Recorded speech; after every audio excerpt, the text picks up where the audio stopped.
شروع کرتا ہوں اللہ کے نام سے جو بڑا مہربان اور نہایت رحم کرنے والا ہے۔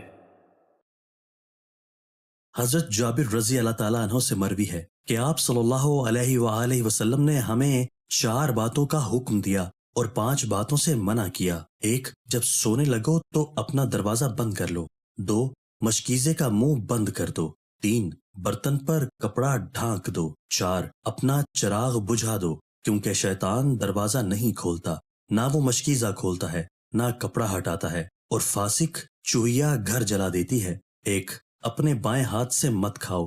2، بائیں ہاتھ سے مت پیو۔ 3، ایک جوتے میں نہ چلو۔ 4، چادر کو پورے جسم پر نہ لپیٹو۔ 5، اور گھونٹ مار کر نہ بیٹھو۔